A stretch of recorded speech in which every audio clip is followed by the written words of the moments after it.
This woman captured eerie images on film that have baffled scientists. Some say they're UFOs, some say they're ghosts. Our experts attempt to unravel the mystery.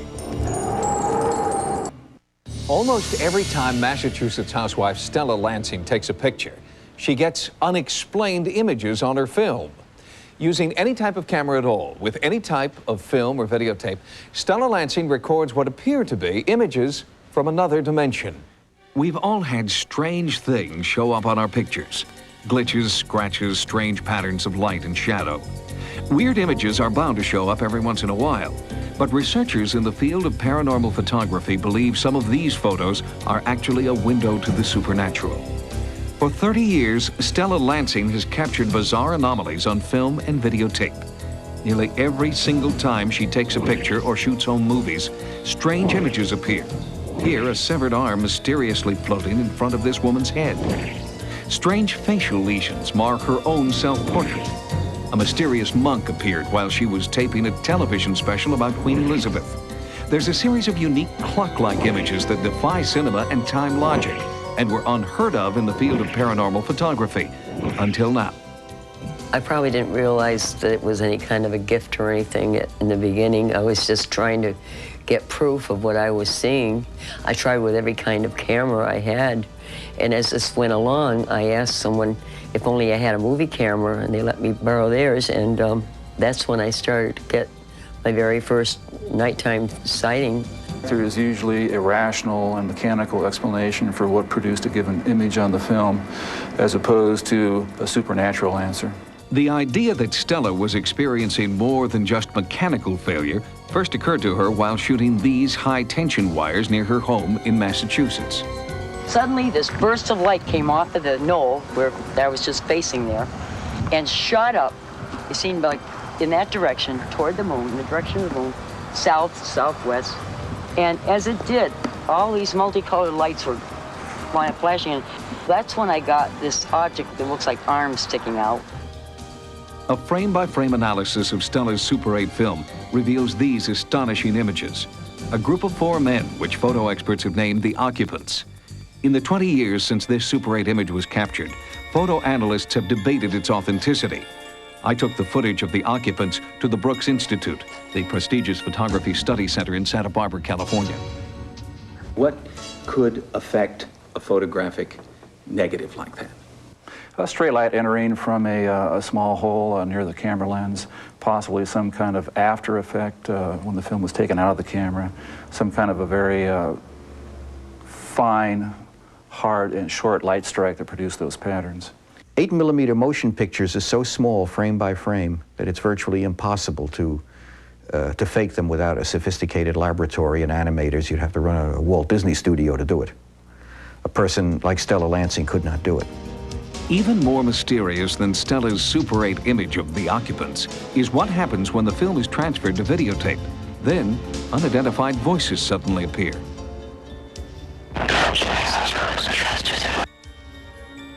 Analysts could not explain how Stella's silent 8mm film with no soundtrack could suddenly produce sound, replayed here at a slower speed.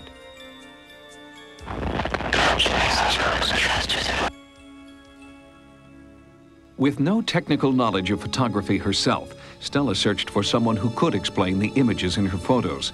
Dr. Bertold Schwartz, noted psychiatrist and author, took her case and has been studying Stella Lansing for 21 years. When I first met Stella, I became more and more curious, because here is a human being that gets these things, the kind of things you read about in the paper, but is seldom documented as one would prefer. In fact, it was Stella's meticulous records that set her apart. For 30 years, she had kept detailed logs of all her photos and films.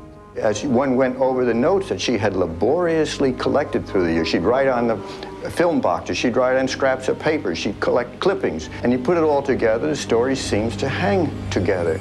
And we have to ask the question, how do we explain it? Questions and questions and questions, but then it becomes fascinating, a real mystery of the first order.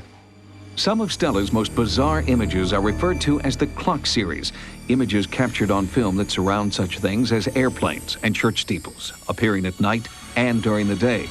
Strangely, when the single lights of the clock formations are enlarged, they reveal spacecraft-like images, And even more astonishing, these so-called spacecraft extend beyond the edge of the film frame.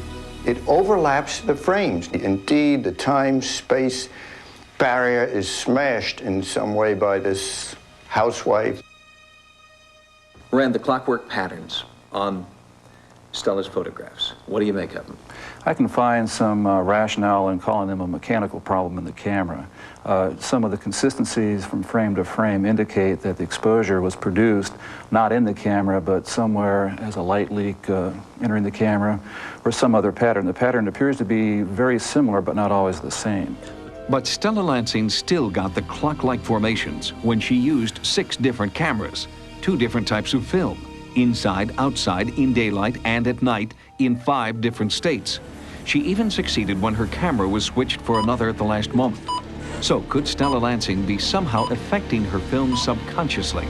To find out, Dr. Schwartz has subjected Stella to psychiatric evaluations and brainwave analyses. In 1971, Dr. Schwartz himself filmed this breakthrough field study. He and Stella journeyed from Springfield, Massachusetts to Munson Hill, to the power lines where Stella first photographed the occupants. Stella's saying, so they're going to come, they always do. And by golly, we see these 2 orange or reddish-orange globes. First there's 1, then there's 2, they're blinking, they seem to hop around. Aim my camera at it, I hope I'm capturing this, I don't know. What does this mean? This causes me to believe that either there's some type of mind projection, either she's somehow projecting these images onto the film from her imagination, from her own mind, or that another theory, which is certainly not provable, not by me anyway, is could things exist in another dimension, in a borderline way where they flicker in and out of our dimension. 21 years later, we accompanied Stella to Munson Hill, the site of her original photo expedition. We wanted to see if Stella would get the same paranormal images under our own controlled conditions. There's some kind of interaction here. Whatever it is, I don't know what it is, but for some reason, it's just like when I'm driving, I seem to know where to look. I mean, I don't have eyes in the back of my head, but I seem to know when to look somewhere, and I look like that, and there it is. Stella also took still photos of our sighting's producer and camera crew, and surprising results occurred at the Palmer Photo Lab, where Stella's film was developed. The first thing their technician ruled out was light flare. This is what's interesting right here. This seems to have solidity to it here. It's almost an oval shape. And right here also has the same thing. That is really strange. It has all the attributes of classic camera flare. But all the light was behind Stella, not behind the subject. There appears to be some sort of a light source just breaking over her shoulder. But it would be visible to the naked eye. Visible. It would be like a flash bulb or something. It could have been a very transitory event, very short in duration, where the human eye and brain in combination just didn't recognize it, but the film did for whatever reason. I believe in what I'm doing, and I know there's something out there, and nobody can tell me it isn't. Debate continues on what is actually appearing in Stella's films. We'll keep you updated on the results of future investigations. With the study of paranormal phenomena in its infancy, we may never know for sure what's really appearing in Stella Lansing's films.